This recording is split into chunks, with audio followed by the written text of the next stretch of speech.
Uh, in today's experiment, we will going to study the phenomena of Hall effect, and from this experiment, we will going to identify three important physical quantities, namely the Hall coefficient, carrier concentration, and mobility of the charge.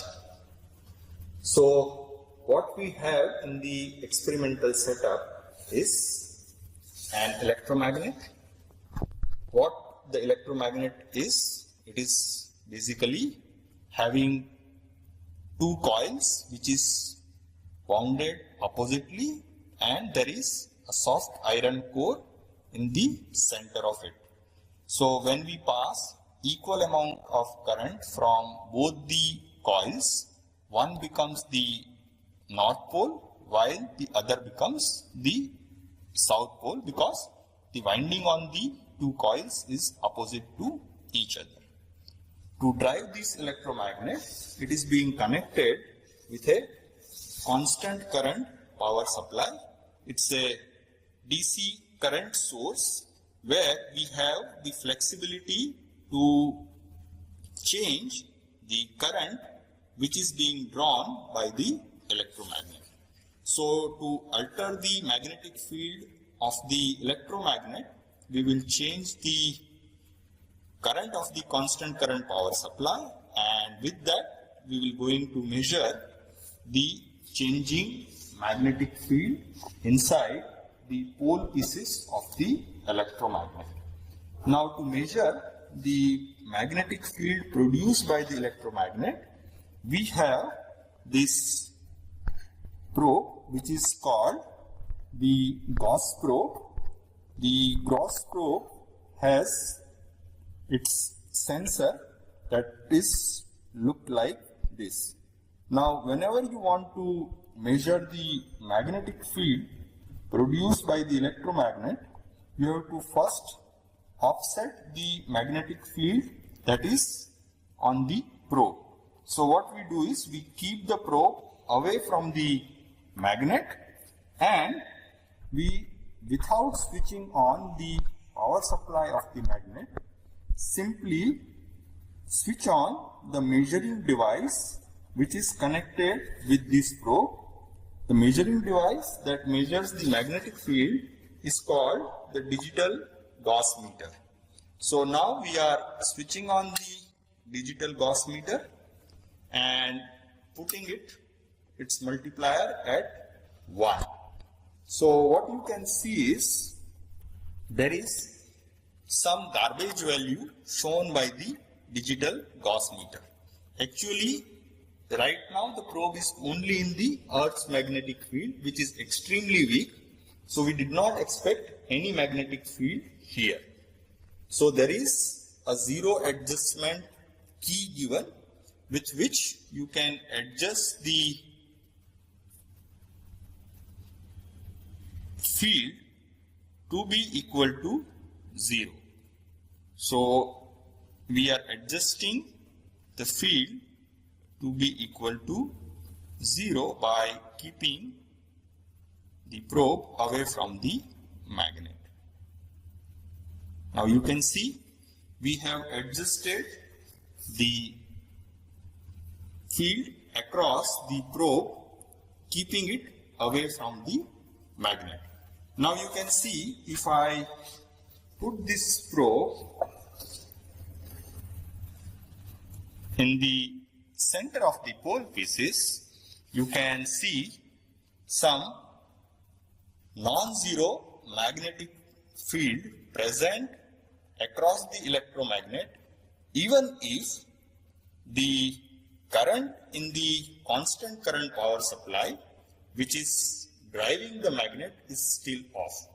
So you might be having a question that in the absence of any current in the coil, while there is a magnetic field present within the coils, it is because while using the coil multiple times, there is some remanence present in the coils, which is giving us the remnant magnetic field. So this 93 Gauss of magnetic field which you are observing right now is the remnant magnetic field at 0 amperes of driving current of the magnet. So whenever you want to measure the magnetic field corresponding to 0 current, you have to keep the power supply off and then measure the Gauss probe at the center of the pole pieces. The field which you read corresponds to the 0 current field. So in the first part of the experiment, what we will do is we will going to calibrate the magnet. So for magnet calibration, we will now switch on the constant current power supply and measure the corresponding magnetic field in terms of Gauss. So now I am switching on the constant current power supply and we are varying the current driving the electromagnet in the steps of 0.5 amperes. So we are increasing the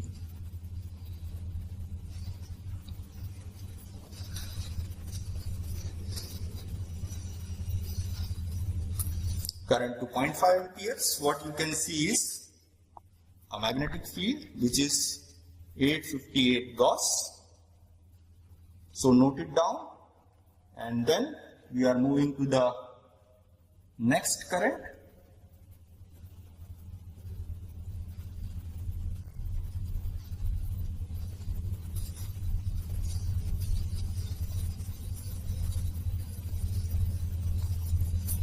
Now the driving current is 1 ampere and the magnetic field inside the electromagnet is 1654 Gauss.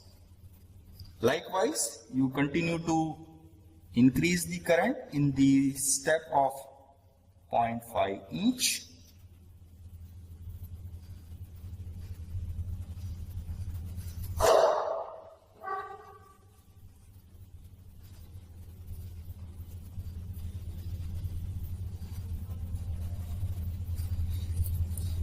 You can see now the digital Gauss meter is not able to display the reading. Why this has happened?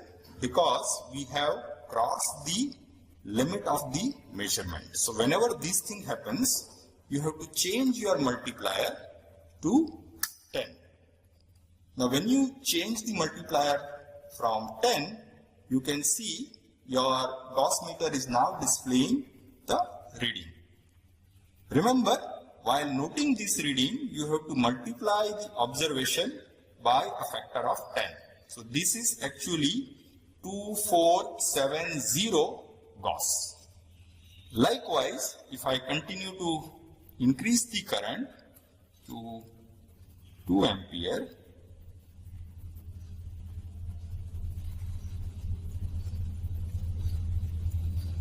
you can see now the reading is 328 and the multiplier is 10. So our overall reading is 3280 Gauss. Right? So remember to multiply every reading by a factor of 10 this point onwards. So likewise we will have measurement corresponding to 2.5 ampere, then 3 ampere, 3.5 ampere and 4 ampere. The readings looks like this. You have an increase in the electromagnetic current and corresponding to that we have measured magnetic field value that is lying in the magnetic field. So this is the first part of the experiment where we have varied the electromagnetic current and measured the corresponding magnetic field. At a later stage, we will going to plot the graph of H versus I, and from this graph, we will going to calibrate the electromagnet. That we will see at a later stage. Now we are moving to the second part of the experiment.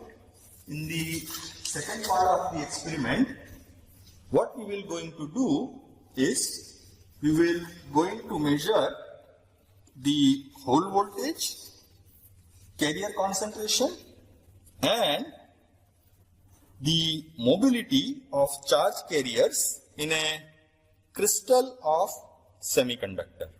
You can see here there is a small piece of semiconductor whose hole voltage we will measure. From that we will going to compute an important physical quantity called Hall coefficient, the carrier concentration inside the crystal of semiconductor, and its mobility. So what you can see is the crystal is fixed with 4 contacts. The contacts are made in a way 2 contacts are running parallel to one of its side while the other 2 are at right angle to it. These 4 contacts are connected with these 4 cables. There are different color codes, so you can easily see which color code corresponds to which one. What you can see is you have a color code corresponding to red and black, which is connected to this particular device, which is called the Hall effect setup. What you can see is the red and the black color wire is connected to the current terminal of the box, while the remaining 2, which is yellow and green, is connected to the voltage terminal of the Hall effect setup. So what we have is the semiconductor chip is connected to the Hall effect setup, where we can provide the probe current to the semiconductor chip and measure the corresponding induced hole voltage in the sample. So now we are ready for the second part of the experiment. In the second part of the experiment, we will going to keep the magnetic field in the electromagnet constant. So you have understood, to keep the magnetic field constant in the electromagnet, we have to keep the constant current power supply fixed at a particular current. So what we are going to do is we will going to fix it at 4 ampere current. You can fix it anywhere. I am choosing to fix it the 4 ampere current, which is actually the highest measured current in this experiment. So we are fixing the magnet current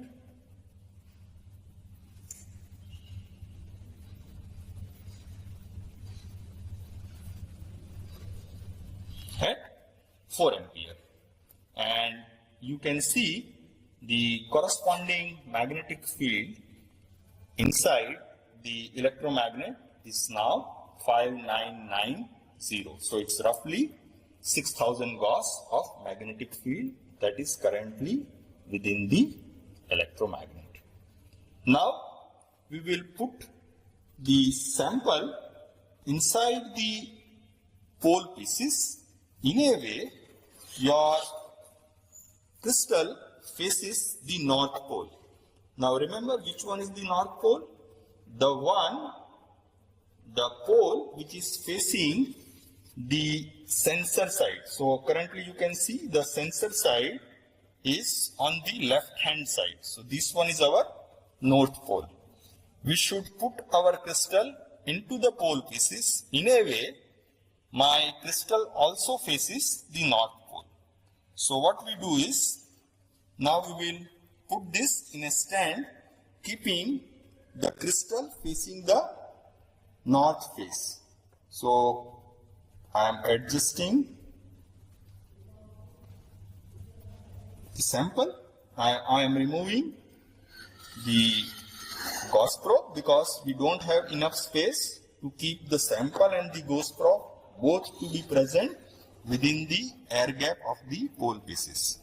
Now you have to carefully slide the sample into the gap of the electromagnet in a way that your sample is precisely in the middle of the pole pieces. In a way, the sample faces the north pole. So now our sample position is adjusted within the pole gap and we are ready for the measurement of the hole voltage. So in the second part, we will keep the magnetic field in the coils constant. For that, we have kept the constant current power supply fixed at 4 ampere, and you have learned that 4 ampere corresponds to some 6000 Gauss of field. Don't get confused. Right now, the Gauss meter is showing you the zero field. Why it is showing you the zero field? Because our Gauss probe is now outside the magnet. So we are not measuring the magnetic field at this point, but we are aware from the previous measurement that 4 ampere corresponds to 6000 Gauss of the field. That is why we have measured it separately in the first phase. Now what we do in the second part is, keeping the magnetic field constant, we will change the current passing through the semiconductor sample. So for that, what we do is, on the Hall effect setup, we have one display and two different set of measurements. You can see on the left hand side, it is being mentioned as millivolt. That means if I put the toggle switch on the left hand side, it measures the voltage. And if I switch the toggle switch to the right hand side, it gives me the value of the probe current in terms of the milliampere. So the same display will act as a dual meter. You can measure either the voltage by toggling it to the left, or you can use the same display to measure the current by toggling it right. So you have to keep the toggle switch at the correct position while providing the probe current to the semiconductor piece. So we will begin with the zero current. Right now the toggle switch is on the current side, and we have adjusted the current adjustment probe so that the amount of current is zero. You can see you are not able to make the current precisely equal to zero because some minute noise current is still flowing in the circuit. So whatever minimum which is there, let us assume it to be zero. And corresponding to this, you measure now the voltage that is being developed across the crystal. This developed voltage is nothing but the Hall voltage of the crystal, which you can see is 0.5 millivolt. Now what we do is, we go back to the probe current and increase the probe current in the steps of 0.5, in the steps of 1 milliampere each. So we have the magnet current fixed at 4 ampere, which is having its magnetic field constant at 6000 Gauss, and now we are varying the probe current in the steps of 1 milliampere each, and we will going to measure the corresponding Hall voltage. So now let us increase the probe current to 1 milliampere. .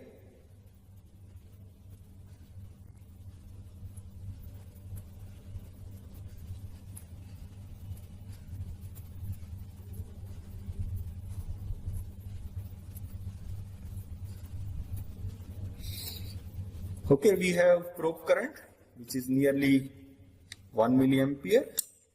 Measure the corresponding hole voltage. It is 18.7 millivolt. Now we are moving back to the probe current and raises it to 2 milliamps.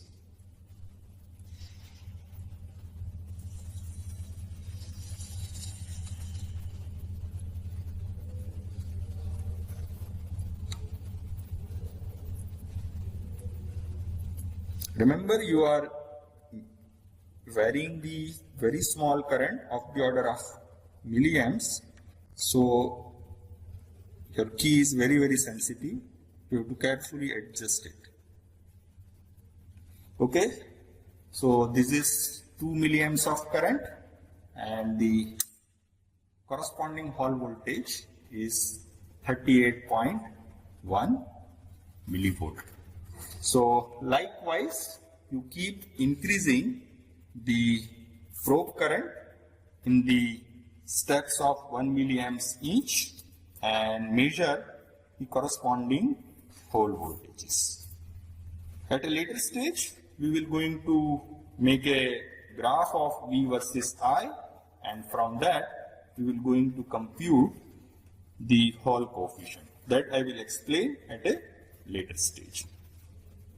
Now in this experiment, what we did is we have keep the magnetic field constant and varied the probe current.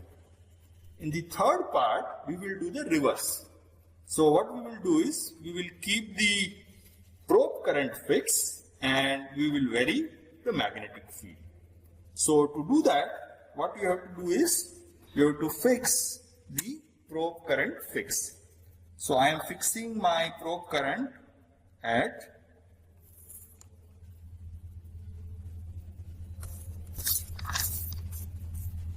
8 milliamps.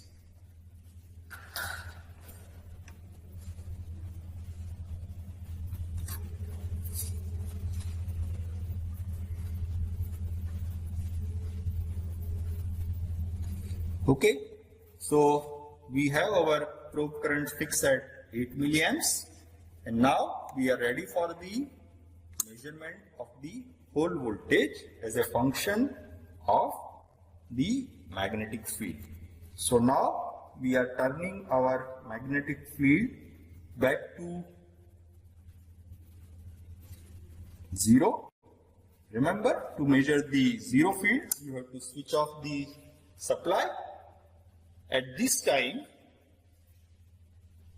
you get the magnetic field, which is the residual magnetic field, and the corresponding voltage which you are getting is nearly 0.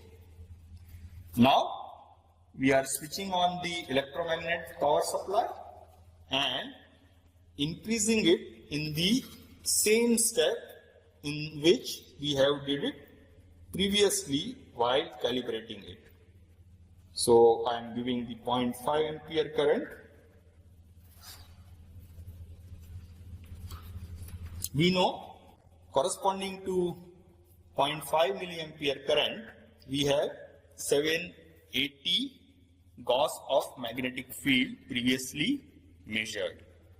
So corresponding to this, now we have the hole voltage, which is 24.8 millivolt. Likewise, now we keep increasing the magnet current in this step of 0.5. Let's go to 1 ampere.